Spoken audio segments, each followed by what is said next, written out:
Good evening, student. Today we will start the first session of science. Here, today we will go for chapter 8. How do organisms reproduce? So, the first question comes, what is reproduction? What is reproduction?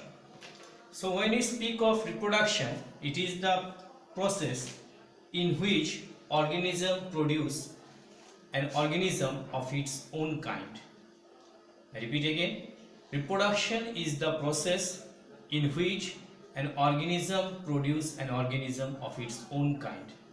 So when the word of its own kind comes, it means a dog will give birth to dog, a cat will give birth to cat, and a human being will give birth to a human being. That's why of its own kind this word is necessary.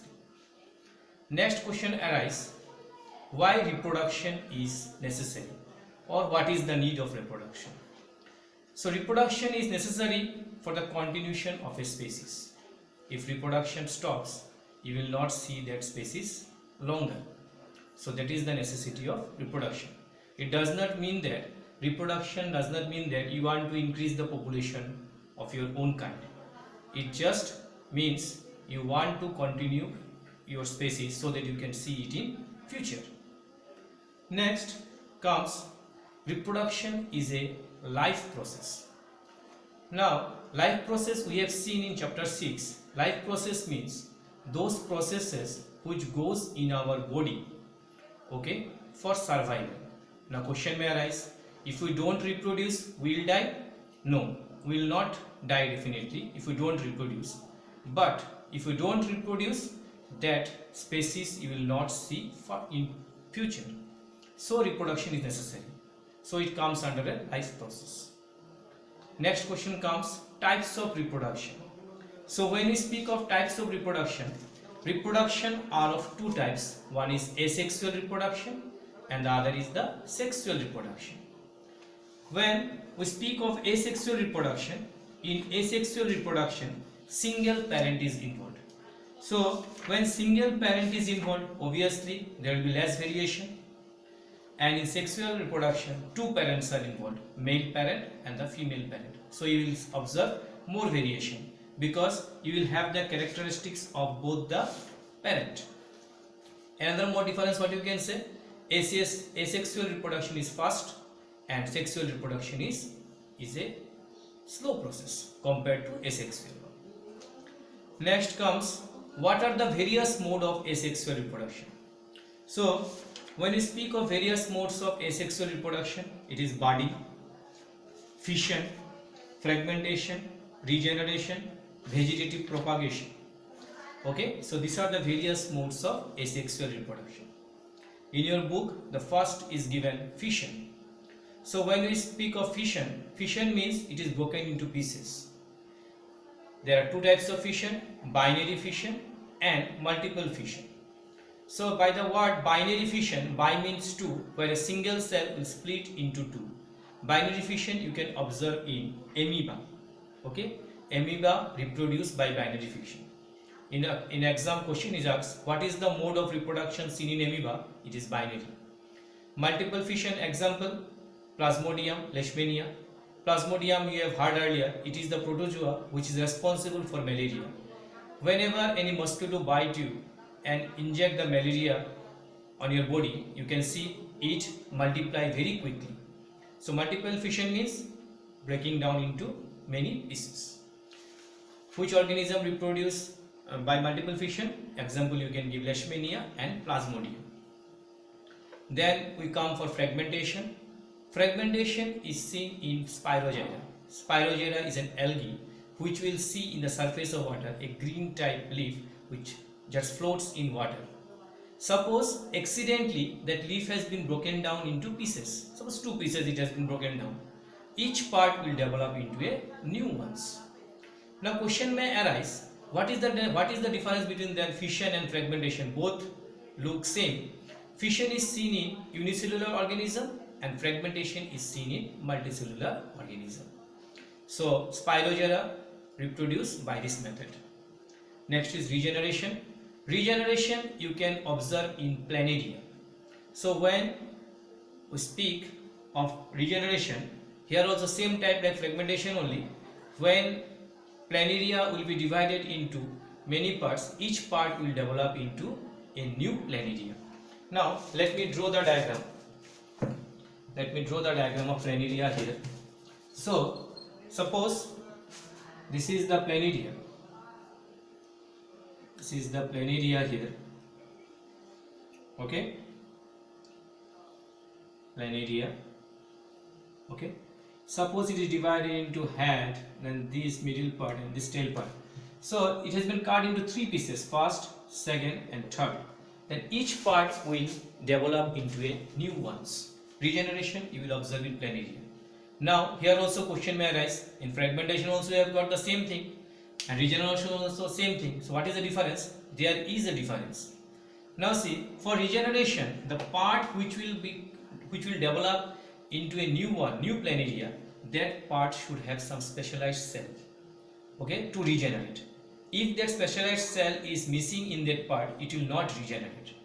In case of fragmentation, nothing such type will arise. Okay, if it is divided into many pieces, each part will develop into a new part. Suppose this part of planaria does not have that specialized cell, so it will not regenerate into a new planaria. So this is the difference between fragmentation and regeneration. Okay, so to regenerate, that part, cut part, okay, should have that specialized cell. Next we come for budding. Budding means, budding you will observe in hydra. Okay, bud means in hydra a small bud will develop, a small outgrowth will be, you will observe like bud. Bud in Hindi means kali. Okay, so suppose it is the hydra. Okay, suppose let me draw the hydra here. Hydra, somewhat I am drawing it. Okay, suppose this is the hydra.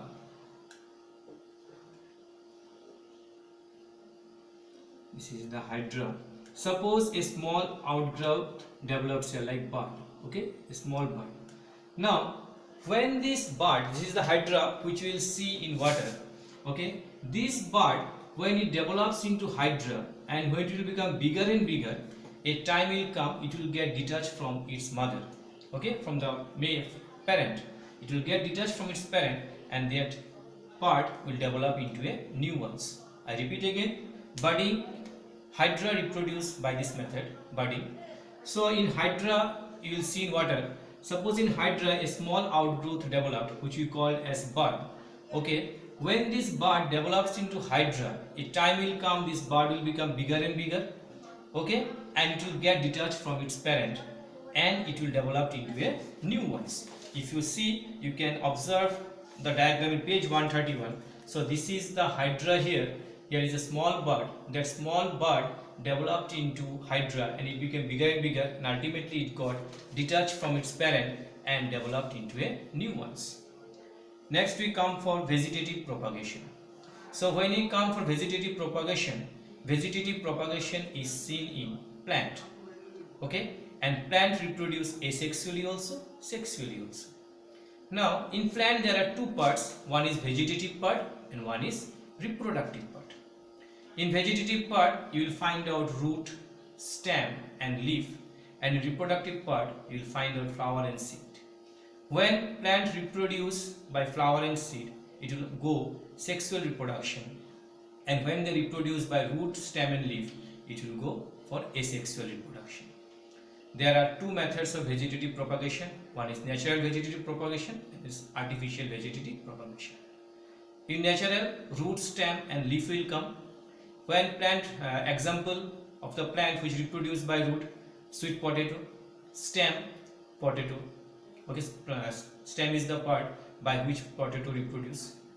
And if you go for leaf, you can give example of bryophyllum. Bryophyllum is an ornamental plant. Suppose the leaf of bryophyllum is thick enough. When it falls in the ground, okay, and if it gets all the nourishment it requires from the leaf, small plants like it will develop. Okay, it is given in book, the diagram of leaf is given. So buds will be produced in the notches along the leaf. and that buds will develop into a new plant. Okay, I repeat again. Plant reproduced by leaf. Example you can give bryophyllum. When the leaf of the bryophyllum falls in the ground, okay, from the leaf buds will develop in the notches of the leaf, okay, and that will develop into a new plant. Clear? And in artificial method of vegetative propagation, you will get layering, cutting and grafting. So when we come for cutting, example you can give rose plant. We have seen, we cut the rose plant and we put it in the soil, and if it gets all the necessary things, it will develop into a new one. Then you can go for grafting. Suppose there are two varieties of mango plant in your garden. One gives a very good size, okay, the size of the mango is very big, and the other is very much sweet. Now you want to have both the desired characteristics in one mango plant. So what you will do, you will just cut, okay, let me draw it. Suppose there are two varieties of mango plants, so and you want this, both these characteristics. Suppose this is a mango plant, okay, so this is a mango plant, okay, diagram you adjust it. This is one variety and this is another variety. So what I want, what we will do, suppose this is giving this mango plant is giving very sweet mangoes and this is giving mango which is very large in size. I want both the characteristics in a single plant. So what I will do, I will cut the part, okay, I have cut down this part, okay, and I have cut down this part, and this cut part, okay, I have put it here. While putting it, you have to put soil, you have to tie it properly, and you have to give all the necessary things, and after some time these two will get attached by itself. The xylem phloem of this upper part will get attached with the xylem phloem of this part, and then it will develop into a new one which we call as grafting, and you will see both the characteristics in the single plant. Then next comes layering. When we speak of layering, so layering example you can give jasmine, okay, suppose this is a plant, this is a jasmine plant, these are the branches, this is another more branches you are having, okay, this is the soil. Now firstly, suppose this branch, okay, I'm just making it little bit attractive, this is another more branches, okay, this is another branch, okay, this is another branch of the jasmine plant, okay, these are the leaves, okay. So now this branch, by forcefully I have just put inside soil and I have covered this part with soil, okay. After some time, it will take time, obviously, okay. After some time, so this is a jasmine plant which I want to use layering, okay. In layering what happened, any of the branch of this plant I have forcefully made it to put in the ground, and then I have just covered that part with the soil. After some time, it may be after 2-3 weeks, or it may take short time also, roots will develop here, okay, roots will be developing here. When roots will develop here, you will not see the root because it is already covered with soil, so you will just make an assumption that after this much time obviously roots will come. After that you can cut this part, and this part will just grow independently into a new plant, okay. This is called layering. So in short I am saying, vegetative propagation you will see in plants where reproduce sexually also, asexually also, because plant have two parts, one is vegetative part and one is reproductive part. In vegetative part you will have root, stem and leaf, and in case of reproductive part you will have seed and flower.